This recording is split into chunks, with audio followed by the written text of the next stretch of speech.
This reading is from Marianne Williamson. It's called Our Deepest Fear. Our deepest fear is not that, that we are inadequate. Our deepest fear is that we are powerful beyond measure. It is our light, not our darkness, that most frightens us. We ask ourselves, who am I to be brilliant, gorgeous, talented, fabulous? Actually, who are you not to be? You are a child of God. Your playing small does not serve the world. There's nothing enlightened about shrinking so that other people won't feel insecure around you.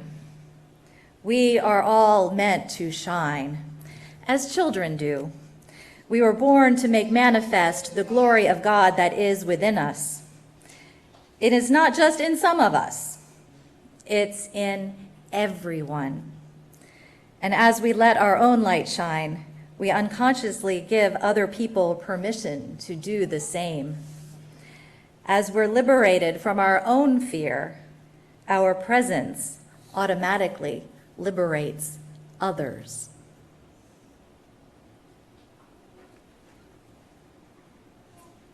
I think that's pretty profound. Our deepest fear is that we are powerful beyond measure. It seems like Marianne Williamson thinks we are all latent superheroes, afraid to use our superpowers that have been bestowed upon us. After all, there's a lot of safety in playing small, keeping your head down, not investing too much, because you might get burned or hurt. Investing in time, in terms of money, in terms of emotion, in terms of commitment. Playing it conservative is a much easier option. Inertia and status quo are always an easy option, right? But our playing small, it does not serve the world. It doesn't serve our congregation, and it doesn't even help ourselves. You know, it's even been scientifically proven, like I talked about last year at this time, that giving money away makes people happier than spending it on themselves. I believe that this church is meant to shine, but it can only shine if we believe it can, if we believe in its superpowers. And that means we have to exercise these superpowers. Our superpowers of generosity and abundance, not just in terms of money, but in relationships with one another, with our attitudes, with our ways of walking with each other, and our ways of being in this world. Now, in the past year or so, I've been ever so slowly working through the Bhagavad Gita. That's the ancient Hindu text. And fortunately, so I can understand what I'm reading, I have a very user-friendly commentary that goes along with it. And I've just been itching to work the Bhagavad Gita into a sermon. So the time has finally arrived, and I'm really excited. So the commentator I'm reading, his name is Eknath Aswaram, breaks it down simply. He says, if you want to have a life of happiness and contentment, you must do 8 things. And one of those things that keeps coming up again and again as I read the Gita and the commentary is selfless service, putting others first. He says, when we go after our own pleasure and profit, dwelling on ourselves and ignoring the needs of those around us, we are constricting our consciousness and stunting our growth. Constricting our consciousness and stunting our growth. You know, doesn't that sound like Superman on kryptonite? Or even in simpler terms, being self-involved is not good for you, period.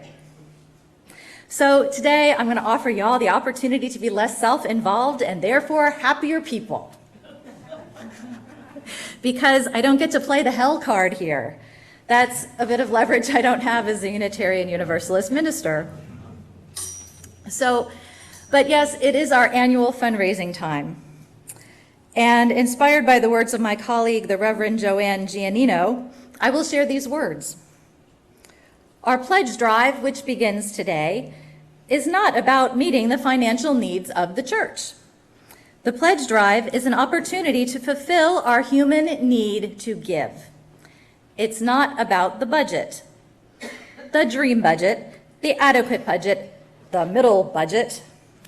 The fund drive, which lasts about a month, is a time for you to assess your own spiritual growth as givers, as individual givers, as giving households, as a giving congregation, to make statements of mission and workable vision that say who you are, how you want to be with each other, to pledge as a sign of who you are in the world, to each other and with the holy. Now to that, I just have to say amen, sister. A pledge is about a commitment. It's about community. It's about acting on your values. It's acting out the human need to give. It's not just about the budget.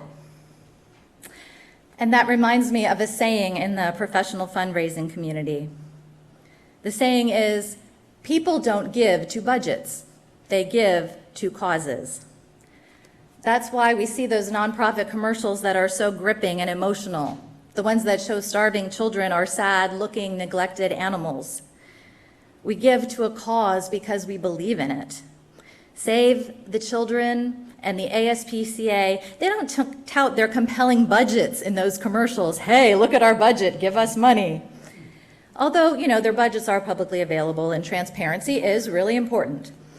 But I can't think of a time when a person was so overtaken by the elegance and the beauty and inspiration of a budget. So much so that their heart opened wide and their wallet opened wide and they found themselves giving at a totally new level of generosity. Right? We give because we love our church and we trust its leadership to steward our money and our budget well. We trust the transparency of the budget that is voted on and approved by our congregation. When we have questions, we take responsibility for asking church leadership to answer them, rather than polluting our communal well with suspicion and criticism about said budget. Because money, it is an anxiety-creating issue. And it's how we handle this predictable anxiety as a congregation that's an indicator of our spiritual and emotional maturity as a church community.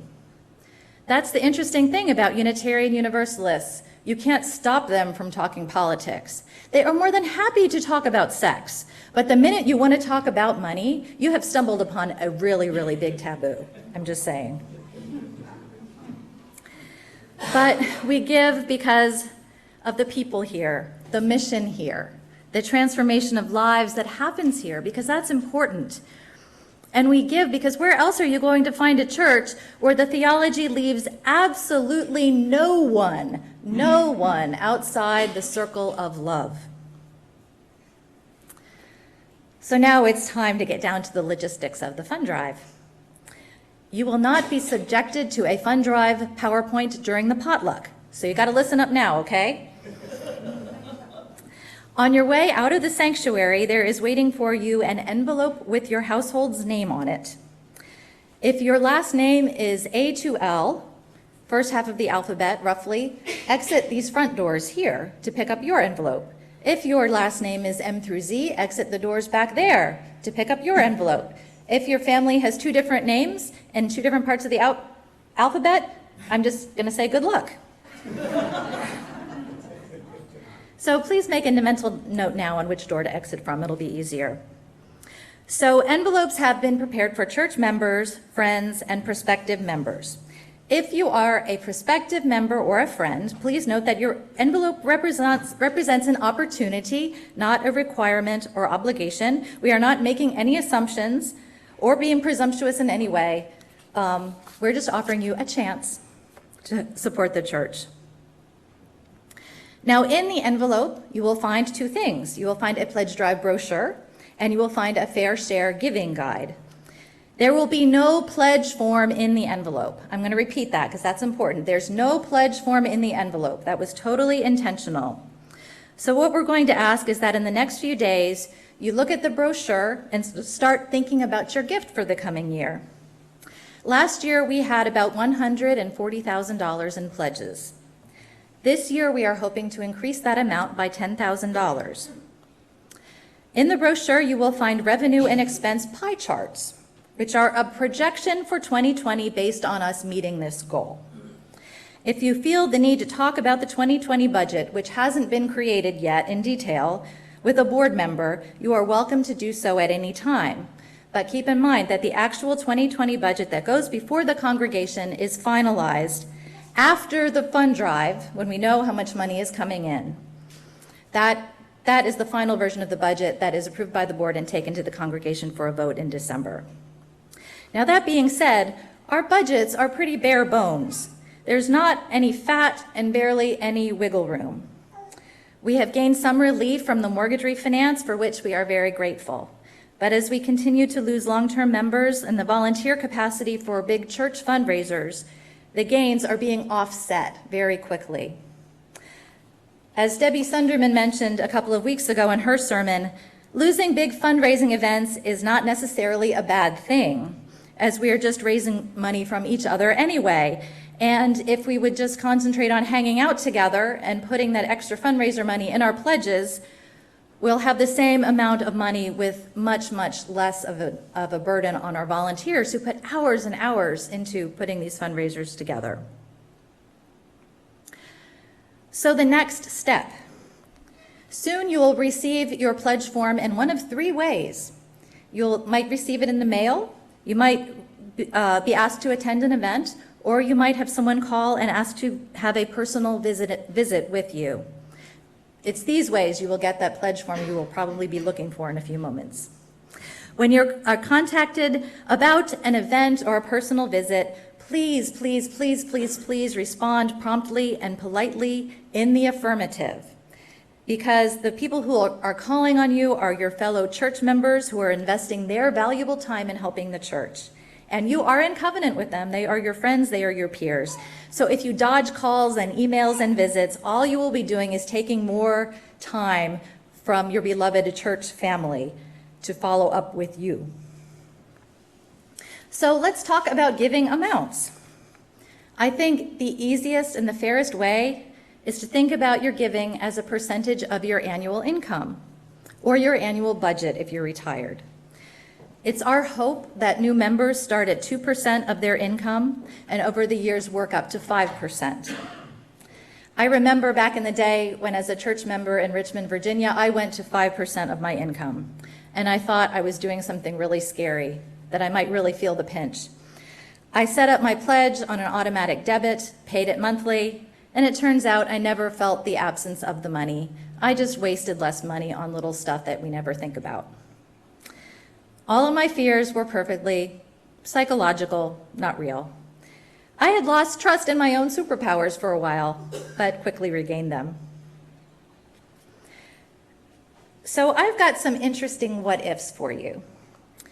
Using the average household income for Corpus Christi as a guide, if every household in this congregation gave a 5% of income pledge, we would blow away our goal, raising about $175,000. Now imagine, just imagine, if everyone in the congregation tithed, gave 10% of their income. And that's actually what many denominations expect and require from their congregants outside of the UU world. If everyone gave 10%, we would raise $350,000 in 1 year. All of our congregational financial worries would be put to rest, and we'd still have maybe $50,000 to $100,000 to give away to the community or do something else with. The possibilities are enormous. That's some real superpowers right there. But to reach our goal of 150, everyone will be asked to increase their pledge this year. First, you will be asked to consider raising your pledge as a percentage of your income. So if you're giving 2% of your income, you'll be asked to increase to 3. If you're at 3, increase to 4, and so on. The Fair Share Guide in your envelope will help you be able to figure this out easily. If this kind of increase is not possible for you, you will be asked to consider raising your gift 7% over the prior year gift. This is the straight percentage increase required to go from $140,000 to $150,000. And then finally, I want to add, for those of us who are struggling to make basic ends meet, there is no reason to feel bad or feel pressured. All we ask is that you do what you can. $10 a month on auto debit is a wonderful option. $10 a month equals roughly 1 trip through the drive-thru. If you're having a tough time financially, it's the fact that you are contributing rather than the amount that matters most. Now, I'm going to close by saying that when we're not aware of our superpowers, aware of these feelings of abundance and optimism, our church is a truly, literally fragile thing. You know, this is a time when many small churches are closing, and we have to be aware that congregations our size are very hard to sustain financially. Until we grow to at least 150 members, I think this will continue to be the case. So I just want to assure you, every member matters. Every contribution matters. There is nowhere else your giving is such a large and life-sustaining piece of the pie. Because everything we do, everything we say matters here. It makes a difference. Every dollar withheld, every unkind word, every action that speaks of scarcity and negativity in this place, it takes a toll on the whole. Yet, every dollar given, every kind word, every action that speaks of generosity and gratitude and possibility elevates the whole. We are interdependent, and we must be able to interdepend upon each other. So, if you think this place is worth it, as I most assuredly think you do, please do all you can to help this community that is a life-saving, life-affirming, love-affirming force in a place, in a time that needs it desperately. Help this congregation not only survive, but thrive, and be a place of hope and healing for all who have yet to pass through these doors. So today I'm asking you, are you willing to be a superhero? That's a superhero with 2 U's. A superhero? Are you? Yes. Come on, I want to hear it louder. Are you? Yes. One more time, are you? Yes. All right. So I want to thank you all for all you have done for this congregation, and you will continue to do for this community here. May it be so. Blessed be, and amen.